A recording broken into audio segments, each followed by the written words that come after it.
The scripture reading for tonight will be from Proverbs chapter 16, verses 16, 18, and 19. Again, that's Proverbs chapter 16, verses 16, 18, and 19.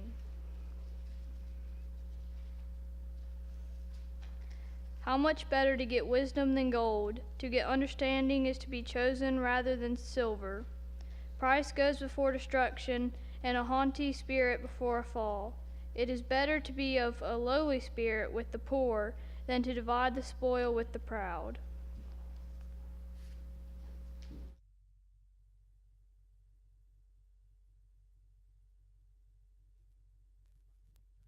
James chapter 4. That's where we'll be here, and we'll start in just a few minutes. Appreciate TJ leading songs on humility, and isn't it convenient that the sermon is about humility? He did that on purpose. Good job. Appreciate that. Humility, listen to this, is supposed to be an ever-present attribute in the life of a Christian. We know that. We know humility is something that's important. We know that the humility is something that Jesus personifies, he exemplifies, he shows us the best example there's ever been of someone who is humble. But for the Christian, for you and I today, the rest of this day, and tomorrow when we wake up in the morning, and when we go to work or we go to school, when we come home in the afternoon, as we're gathering around our dinner table at home, every single second, every single moment of every single day, humility must be for the Christian an ever-present attribute in the life of a Christian at all times and in all circumstances. And that's difficult, isn't it? I think it's hard for the idea of an individual being humble is difficult because humbleness is the opposite of individuality. It's the opposite of thinking about yourself more than you think about other people. They're really that the idea of the individual versus the attribute of humility don't always go hand in hand. Oftentimes don't go hand in hand. And in our culture where we or me is emphasized, it's very difficult to show what humility is. Probably for people who are humble, we recognize them. It's easy to spot someone who is humble, but sometimes it's probably very difficult for us to be humble in our lives. So I want us to think about that this morning. You know, in humility, and probably one of the reasons I told the elders, one of the reasons we're talking about humility is because guess what yesterday was? Everybody remember? College football season started. Okay, now there's one place where people struggle with humility is when it comes to sports. And most of us aren't even playing the sports, right? We're not even on the field most of the time. We're not even in the stadium. But sometimes, for some reason, we struggle with humility when we cheer for our team. And it's always, look how good we are, right? When we have absolutely nothing to do with the outcome of that game. But we many times have an issue with this. And that's not the only reason. I think it's a good thing for us to be reminded of humility from time to time. But I think that this is something that we can be wary of. And there is a practical application there. When we think about sports, when we think about us cheering for our own team, is there anything wrong with cheering for your team? Of course not. But when it becomes ugly, as it sadly so often does, even among Christians in the world, when we argue, fuss, and fight about a sport, we need to be much more careful about that in our lives. But when we think about humility, sometimes it's difficult to be humble in the world of sports. Maybe in our jobs, it's difficult to have humility. Certainly sometimes in families even, there is rivalry between brothers and sisters or children. Even sometimes perhaps there's difficulty with humility between husband and wife. In all interpersonal relationships, the importance of humility changes the relationship. When each individual is humble, it changes the relationship. How about this? How about humility when you're driving? What's the law when you come to a four-way stop? Whoever gets there first, right? What's the practice when you get there to a four-way stop? Well, it really depends on how much of a hurry I'm in, right? How much of a hurry I'm in, okay? You see the difficulty there, right? You throw humility out the door. Are we supposed to be humble in our driving? Yeah, we're Christians. We're supposed to be humble in everything. In every single attribute, in every single circumstance, in every single case, we are supposed to be humble. Even in our defense of the truth, we're supposed to be humble. We're supposed to be gentle. We're supposed to present the word in love. How about the food line? When even sometimes downstairs, when there's a meal, and I'll be right there. I'm guilty of this sometimes because I've got little kids, and I say, man, if I can just get these kids sat down and give them food, my life will be so much easier. If I can just do that, and sometimes hop in there and get it done. Most of the time, that's because people say kids go first. And I'm just a big kid. But I'm trying to get food for the kids. But we recognize this, and we can think of all kinds of other things. But let me ask you this question and think about this. How would your relationships, think of any relationship, maybe especially where humility is an issue, whether that's your marriage relationship, the relationship with your children, the relationship with your siblings, a relationship at work, whatever it is. How would your relationships be different if humility was present? And if you thought, like I thought, when I asked myself that question, man, that would really be a benefit to me, you've got it backwards. If humility is present in the relationship, it will be a benefit to others. That's kind of the point, right? That we think of them before we think of us. If we go into a relationship thinking, well, if I do this, then I'll benefit from this, that's not humility. That's just seeking your own, seeking what's best for you. Even if there's some sort of sacrifice there, you're still in reality seeking it for yourself. So how can we be humble? How will this world become more humble? It all begins with spiritual humility, and that ties directly into our salvation. James chapter 4, these are familiar verses that you know. Let's read verses 6 through 10. James 4, 6 through 10. How do we fix our sin problem? It begins with humility. It says, but he, God, gives a greater grace. Therefore it says, God is opposed to the proud, but gives grace to the humble. Submit therefore to God. Resist the devil, and he will flee from you.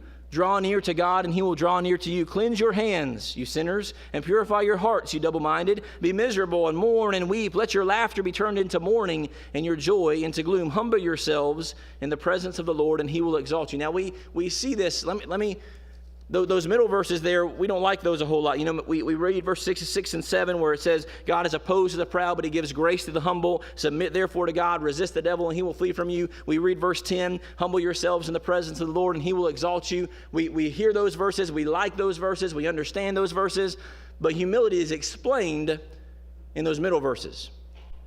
Spiritual humility is explained in the second part of verse 8 and verse 9 where it says, cleanse your hands, you sinners, and purify your hearts, you double-minded. Be miserable and mourn and weep, and let your laughter be turned into mourning, your joy into gloom. We recognize that we need to be poor in spirit, that we need to be meek, that we need to recognize, as we talked about this morning, that our salvation is only because of everything that Jesus did and not because of anything that we can do. And we recognize that, and we see our faults, and that helps us to grasp this idea of humility. In 1 Peter chapter 5, it says in the second part of verse 5 through verse 7, similar to what James has already said, it says, God is opposed to the proud, but gives grace to the humble. Therefore, humble yourselves under the mighty hand of God, that he may exalt you at the proper time. And then he says these encouraging, comforting words, casting all your anxiety or all your cares on him, because he cares for you. God cares about us. And the way that he's going to be able to lift us up is by us lowering ourselves to him. God desires to exalt us. God desires to lift us up. God desires, from Proverbs chapter 15 and verse 33, even to honor us. Honor us how? It says in Proverbs 15:23, the fear of the Lord is instruction for wise, and before honor comes humility. And when it says honor here, it doesn't mean that you're going to receive a reward. You're going to receive a prize, a trophy, if it were. But God is going to honor you with salvation when you first humble yourselves to God. We must recognize that if I want to be a more humble person, if I, and I think all of us can, if you took the time, when I said it earlier, if you would take the time now to think about your relationships and how humility in a relationship would make that relationship better. Maybe it would make your marriage better. Maybe it would make your relationship with your children better, or with your parents better, or with your siblings better, or at work, or wherever else it might be. If we recognize the benefits of humility in our lives and us being humble, then we can see that our humbleness to God is what was going to benefit us in giving us this salvation. And we can see that the way that we're going to be humble towards the world is first of all being humble towards God. I heard recently the idea of humility, and maybe you've said this before. I hope not. I hope that if you've said it in the past, maybe you've matured beyond this, but I've heard things like this before. I'm sure some of you have heard these things before, but a preacher posted this on Facebook, I believe it was, and he said a member or someone came up to him and said, I didn't really get a whole lot out of worship today. And I thought the preacher's response was pretty good. Well, that's okay. It wasn't about you anyway. Humility, right? When we come to worship God, it's not about us. We're not the audience. We're not the one who when we sing these songs, it's beautiful. And I love singing with you. And I love the beauty of the songs. I love the songs that we sing, the message of the songs, but it has nothing to do with the beauty of the singing. Beautiful singing is good, and it's important, and it's attractive, and it's valuable. But it's not about the beauty of the singing. It's about the beauty of the worship that we give to God, recognizing that He is the one whom we are serving. He is the one who we are striving to make sure that we praise and glorify and we honor Him. If we want to be humble in our lives, which will be beneficial for our lives, we must begin and recognize that humility towards anyone begins with humility towards God. But what about outside of our spiritual life? What about the real world, if it were? What about humility in conflict? What about humility in meetings or sports or the courtroom or social events? Does the Bible say anything about any of those things? It does.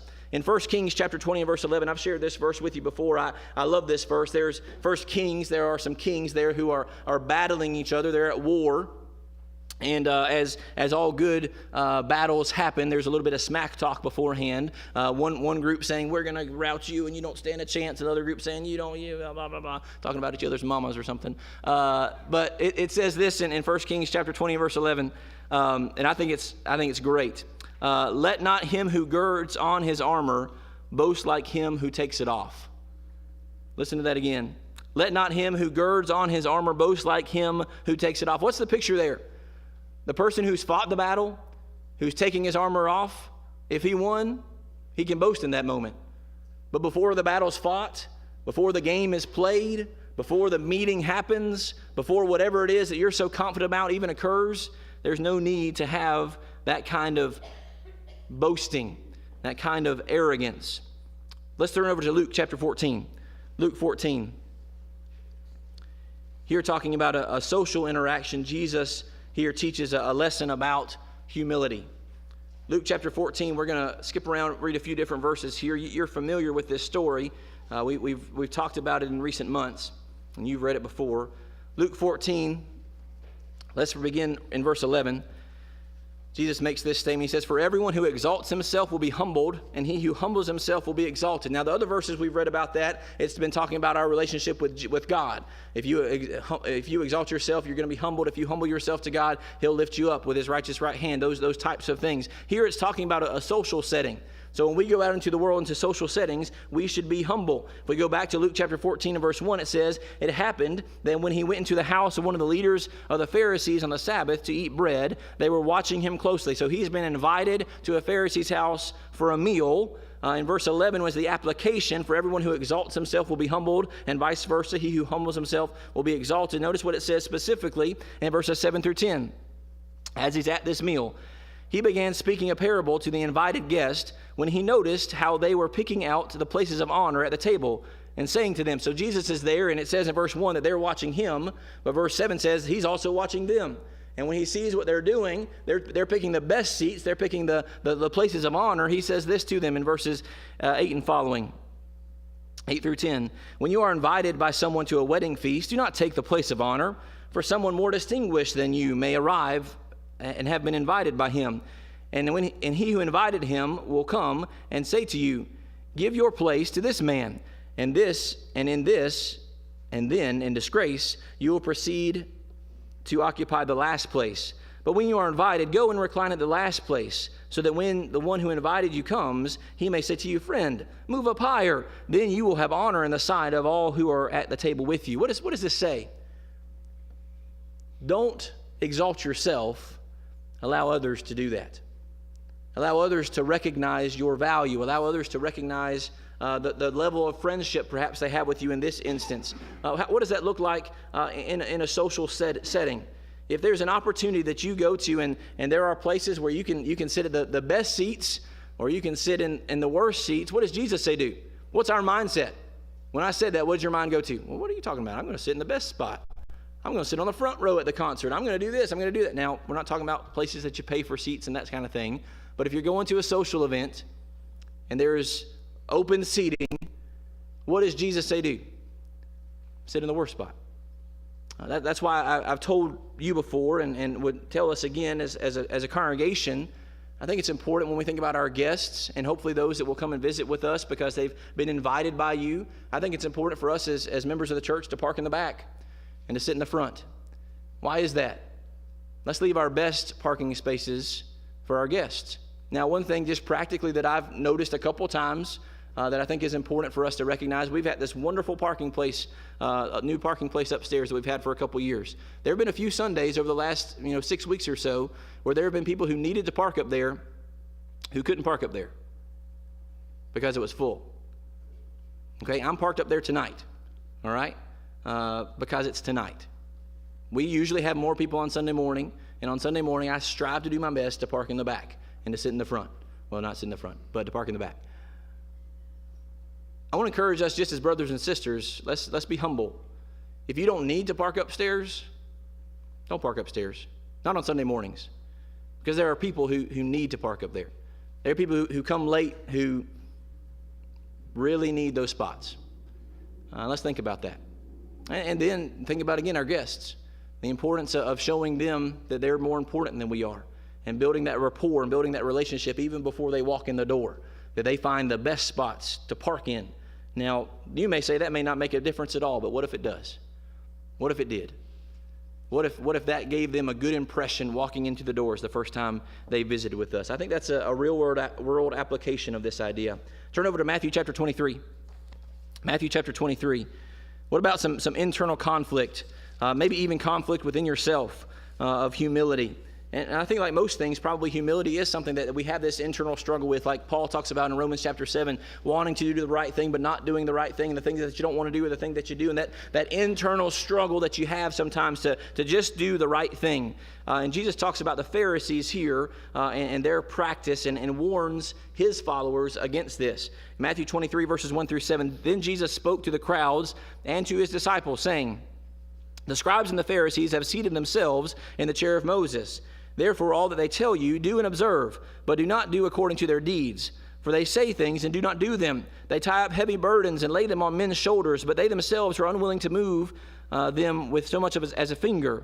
But they do all their deeds, listen, they do all their deeds to be noticed by men, for they broaden their phylacteries and lengthen their tassels on their garments. They love the place of honor at banquets and the chief seats in the synagogues and respectful greetings in marketplaces and being called rabbi by men. These Pharisees, and the problem, one of the greatest problems the Pharisees had wasn't that they didn't have the authority. What does Jesus say in those first couple verses? They're seated in the seat of Moses. Therefore, listen to what they say. They're telling you the Word of God. And when they present the Word of God to you, you need to be sure to observe that. So listen to what they say, but don't do what they do. Don't live the way that they live. Because they do their good deeds to be noticed by people. Christians, we got to guard against that. We want to do good deeds. We need to be full of good deeds, zealous for good deeds, all about good deeds. But sometimes is it tempting for us to do good deeds just so other people will notice us? Or because we'll benefit from the good things that we're doing for others? It is sometimes tempting to do those things for that purpose. We need to guard against that and not to look for those respectful greetings or those types of things. We need to be more service-minded. And that's what it goes on to tell us in verses 11 and 12, where it says, but the greatest among you shall be your servant. Whoever exalts himself shall be humbled, and whoever humbles himself shall be exalted. Who's going to be the greatest in the kingdom of heaven? Who's going to be the greatest as a follower of Christ? It's going to be the servant. How about at work? Or maybe in any situation where you have what you believe to be the best idea, or you could do it the best way. Have you ever been in that situation? We probably have all been there at some point in our lives where there's a project or there's something that needs to get done, and maybe we're not the ones in charge of it, and the person in charge of it, we think, why in the world would you do it that way? What are you doing? I would do it a completely different way. And listen, sometimes you're right. Sometimes you're not. And either time, you need to be humble. Even when you're right and they're wrong. Now, if it's gonna, if it's dangerous, or if it's, they're gonna hurt people or do it the wrong way, should you still be humble? Yes. Because humility is supposed to be an ever-present attribute of the Christian. That doesn't mean that you allow people to be hurt because of a terrible idea, or you allow the company to lose all kinds of money because of a terrible idea. But that even means when you are presenting your idea, which may be a better way, and it may not be a better way all the time, you still have to present it with humility. In Proverbs chapter 11 and verse 2, it says, when pride comes, then comes dishonor, but with the humble is wisdom. It doesn't say that they don't have the right idea or the better idea, but it just says when pride comes, when you think my way is so much better, this way is the way that it should be done, absolutely all the time, then comes dishonor. But with humility is wisdom. Think about all the times when Jesus, if anybody could have ever been confident or even arrogant, think about all the times that he was humble, even in reproving those who were wrong. We need to make sure that we are the same. Another idea that I thought about recently, again because of football season, and I'm a football fan, is when there's a, I guess the most common one is a quarterback controversy. Who's going to be the starting quarterback for a team? And I've heard it said this way recently, which I think ties into this idea. When you've got the best idea, should you still be humble about it? The way that it was presented with this specific idea is the players on the field, they know who the best player is. They know who the best quarterback is. The coaches, they know who the best quarterback is. You just get out there and you do your best, and more than likely things will work out. Now, are there instances when that doesn't happen? Absolutely. What should you do? Be humble. Why? Because that's the right thing to do. Even when you're wronged for doing your best, you should still do your best and be humble. Proverbs 18:2 says, a fool does not delight in understanding, but only in revealing his own mind. Listen, a fool does not delight in understanding, but only in revealing his own mind. Let me tell you my 2 cents. Let me tell you what I think. Be careful. I've got to be careful. We've got to be careful. A fool delights in revealing his own mind. In verse 12 it says, before destruction, the heart of a man is haughty, but humility goes before honor. We see that over and over again, don't we? This idea of humility before honor, of being someone who will be humble even in tough circumstances. And again, as we said at the beginning, as we begin to close tonight, the best idea or the best example that we see of humility is Jesus.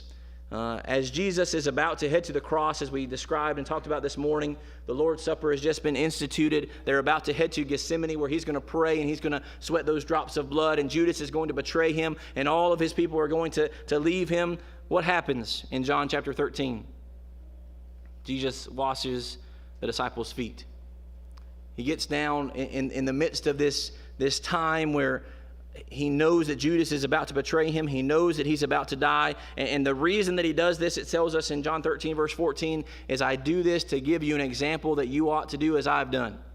He leaves them, I guess, the last thing that he does for all of the apostles before he dies is washes their feet. A lasting impression upon them. And he gives them this terrific example. And we've talked about in the past, and you recognize that feet washing was something that only the lowliest of servants would do. Jesus, not just their leader, but Jesus, the Son of God, lowered himself to the point where he would wash their feet. Why should we be humble? Spiritual humility leads to salvation. Humility in conflict, not always, but often leads to success. And why should we be a humble servant? Because that's the example that Christ left for us. Why should we be humble in all things in every part of our life? Because it's the right thing to do. Listen, tonight, you know the importance of humility. You've heard this idea before. You know that humility is an attribute that we as Christians are supposed to have. But there's a lot of attributes that we're supposed to have that we don't in our daily life. Let's make sure that, again, every moment of every day, strive to be humble. Think about how much better your relationships will be if you are humble, how you will benefit others by you being humble, and how in turn that will benefit you. And spiritually, when we think about our salvation, let's recognize that nothing that we do can allow us to have this salvation, but it's because of everything that God has done that we do have this salvation. Humility is something that is basic, it's easy, it's straightforward, but it's often difficult to do. Let's pray for one another to be more humble, and let's help each other in that. And let's be humble enough when someone comes and talks to us about it to at least examine ourselves and see how we can do better. If you have any needs tonight, the invitation is yours, and we invite you to come as we stand and sing.